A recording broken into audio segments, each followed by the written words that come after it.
vamos a hablar de los motores de corriente continua en excitación serie. Vamos a ver el principio de funcionamiento y los parámetros importantes para poder resolver los problemas. Primero iniciamos con el principio de funcionamiento. Para eso tenemos este siguiente esquema. Tenemos una fuente que tiene que ser de corriente continua. Va a encargarse de entregar la energía. La energía o la corriente va a viajar a través del conductor hasta llegar a este punto.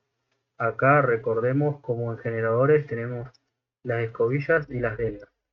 En las escobillas y las delgas lo que va a pasar es que la corriente se va a transferir hacia lo que vemos acá, que es la espiral que está allá adentro de la máquina, y va a circular por el interior de la misma como estoy marcando. A medida que vaya circulando se va a ir produciendo un campo magnético. Bien, recordemos que esta espira se encuentra inmersa dentro de otro campo magnético que lo vamos a marcar con otro color, que es este que vemos acá, en verde. Ese campo magnético es producido por el estator, que el estator son estos dos polos, norte y sur, que generan líneas de campo magnético. Recordemos que no se utilizan imanes magnéticos en los motores, sino más bien se utilizan bobinados. Simplemente este es un esquema para representarlo. Bien, la interacción entre el campo del estator y el campo del rotor va a hacer que esta espira comience a girar. Esto es porque hay fuerzas de repulsión entre los dos campos magnéticos. Es como cuando se acercan dos cargas positivas y se los repelen, o como cuando dos polos norte o dos polos sur de un imán se juntan. Entonces, cuando pasa eso, hay repulsión.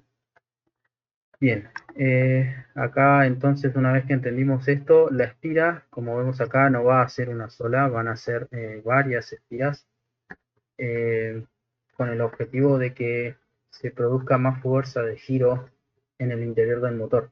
Todas esas espiras van a estar conectadas a un eje, como que estoy dibujando, y es lo que vemos acá en el esquema de la derecha, este eje.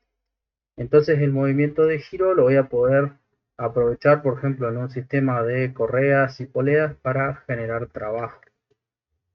Y ahí logramos transformar energía eléctrica que ingresa por esta fuente en energía mecánica o rotacional que sale por el eje del motor.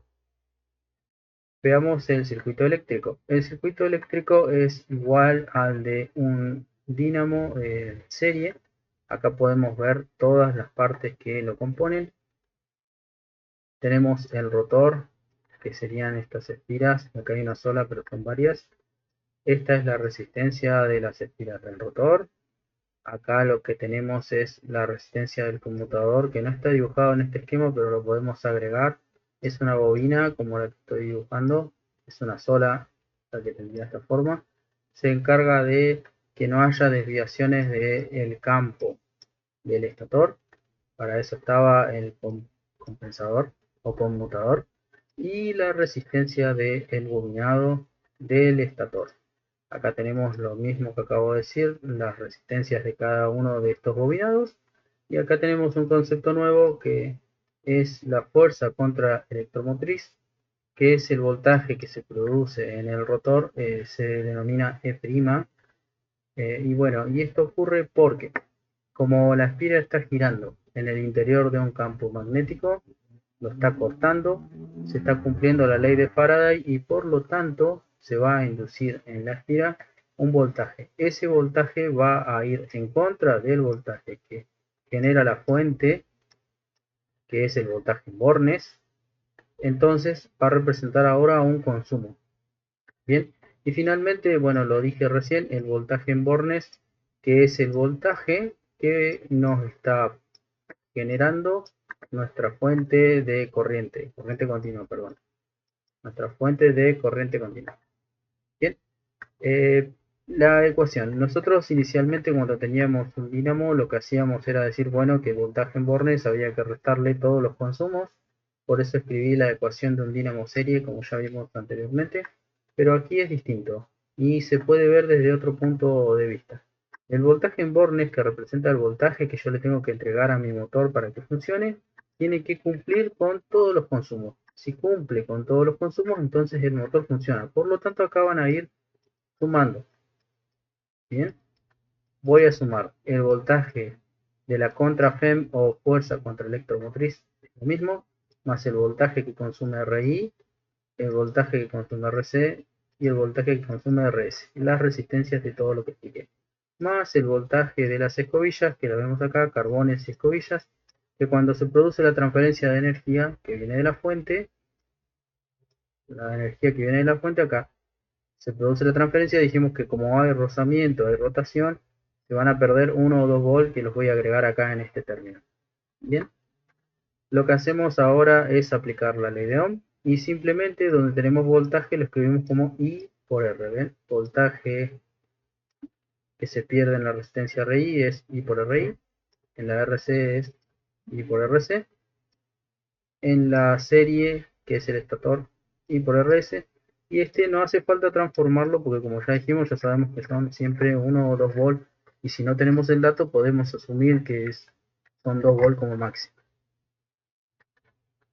Bien, ya vimos vimos la ecuación general, que es esta, la ecuación general para calcular el voltaje que necesita un motor para funcionar. Entonces ahora vamos a ver el análisis mecánico, porque recordemos inicialmente que si volvemos todo esto para atrás, inicialmente acá el motor produce trabajo mecánico, entonces vamos a ver cómo calcular ese valor. Tenemos el esquema del motor. Cuando el motor empieza a girar, genera trabajo. Aparece en el eje del motor, acá es donde vamos a esquematizar un poco más. Acá es donde estaría la espía girando. Acá tendríamos el norte y el sur del estator. Y obviamente esta espira hay que alimentarla con corriente continua. Bien, entonces cuando esto comienza a girar, en el eje se produce una fuerza que es la que vamos a aprovechar. Si multiplicamos esa fuerza por la distancia del centro donde está aplicada, la fuerza por esa distancia, obtenemos lo que se conoce como torque o trabajo mecánico, y sería el trabajo que es capaz de hacer este eje, y las unidades serían las siguientes. La fuerza la vamos a medir en Newton, estamos trabajando con el sistema internacional. La distancia del centro donde está aplicada la fuerza al extremo en metros. Entonces el torque nos va a dar en newton por metro, o lo que se conoce como joule. También recordemos que no solo aprovechamos la fuerza que se genera en el eje del motor, sino que también aprovechamos la velocidad de giro. Esa velocidad de giro la vamos a cuantificar mediante el concepto de velocidad angular. La velocidad angular no es más que el cambio en el ángulo del eje. Es la velocidad, digamos, del eje. Es una manera distinta de expresarla, porque generalmente el dato nosotros lo vamos a encontrar en revoluciones por minuto. Y entonces la velocidad angular la podemos calcular como 2pi por n, donde n son las revoluciones por minuto, sobre 60. Acá el 60 aparece, serían 60 segundos, porque, como dijimos, n son las revoluciones por minuto, que lo podemos obtener en un tajómetro durante un ensayo de un motor. Omega me va a quedar en radianes sobre segundo, o lo que es equivalente 1 sobre segundo. Entonces este 60 está para que las n que están en minutos pasen a segundos. Entonces nos quedamos con esto, que es lo importante, que la velocidad angular se mide en 1 sobre segundo y se calcula como vemos en esta ecuación. Una vez que tenemos calculado la velocidad angular, tenemos calculado el torque, puedo calcular la potencia mecánica, que es un parámetro distintivo de los motores, y se calcula como el torque por la velocidad angular. Recordemos que el torque se mide en joule, lo vemos aquí, en la velocidad angular en segundos, entonces me va a quedar, lo vamos a desarrollar aquí, joule por 1 sobre segundo, es lo mismo que decir joule sobre segundo, que es esto, y eso es watt, es una unidad de potencia. Generalmente en la placa de los motores no vamos a encontrar la unidad watt, me van a decir que el motor es de un CV, 60 CV o en HP, ¿no? Entonces vamos a tener que convertir estos watts a CV o viceversa dependiendo del dato. Como les decía, generalmente en las placas, que es una placa que se le coloca al motor en la carcasa, me dicen el voltaje con el que funciona, la corriente que consume, me dicen la potencia mecánica, pero no me la van a decir en watt, me la van a decir en CV, porque el CV es una unidad de medida de potencia mecánica. En cambio el watt es una unidad de medida de potencia eléctrica. Si no me lo informan en CB, me lo van a informar en HP y ustedes podrán buscar la equivalencia con los watts. Bien, sí, sigamos. Veamos por último el rendimiento de los motores. Para eso tenemos este esquemita de aquí a la izquierda. Vemos que un motor, ¿qué es lo que hace? Recibe energía eléctrica, la transforma en su interior y nos entrega energía mecánica. Entonces, el rendimiento, que es con esta letra griega, es la relación entre la potencia mecánica que me entrega, acá me va a entregar potencia mecánica, y la potencia eléctrica que consume. Tiene un consumo de energía eléctrica o potencia eléctrica para funcionar. Entonces, si yo hago el cociente entre estos dos parámetros, voy a saber qué tan bueno es mi motor, qué tan bueno es su rendimiento. Recordemos que la potencia mecánica la podemos calcular como torque por omega y se mide en watt si lo hacemos como expliqué anteriormente, y la potencia eléctrica la podemos calcular como voltaje en bornes por I. Recordemos que el esquema del motor era una cosa más o menos así como la que estoy dibujando. Está un poco rápido, así que por eso está desprolijo, pero la potencia eléctrica que consume el motor va a estar aquí, justo en los bornes, donde está el voltaje en bornes y la corriente que circula por el circuito, que es una sola, porque es un circuito serie. Si yo multiplico este voltaje por esta corriente, obtengo la potencia eléctrica.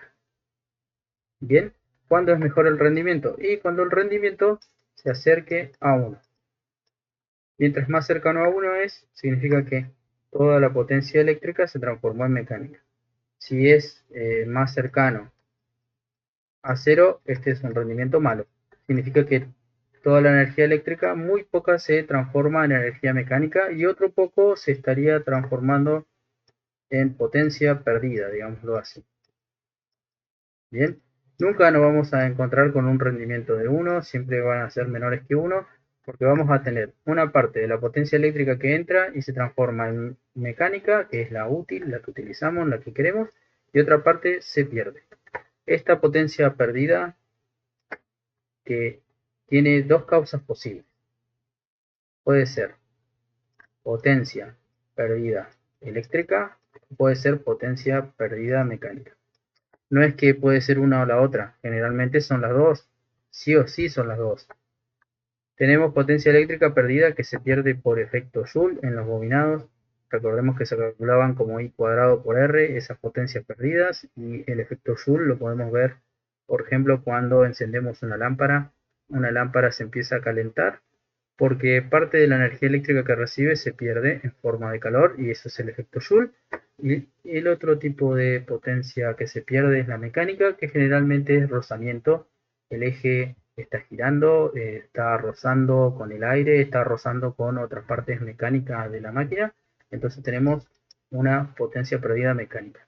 En definitiva, entonces, yo también podría plantear acá, haciendo una especie de balance de energía, podría decir que la potencia eléctrica es igual a la potencia mecánica. Perfecto. Esto es si rendimiento es del 100% o de 1, cosa que nunca ocurre. Entonces va a ser la potencia mecánica más la potencia perdida, que puede ser, o que es, mejor dicho, que está compuesta por dos, eléctrica y mecánica. O sea que yo podría escribir potencia perdida eléctrica más potencia perdida mecánica. Esta la podemos determinar como I cuadrado por R, y hay que analizar cada una de las resistencias de la máquina y multiplicarlas por la respectiva corriente. Bien, obviamente también voy a tener que sumar la potencia que pierda la contrafem que la pueden calcular como E' por I.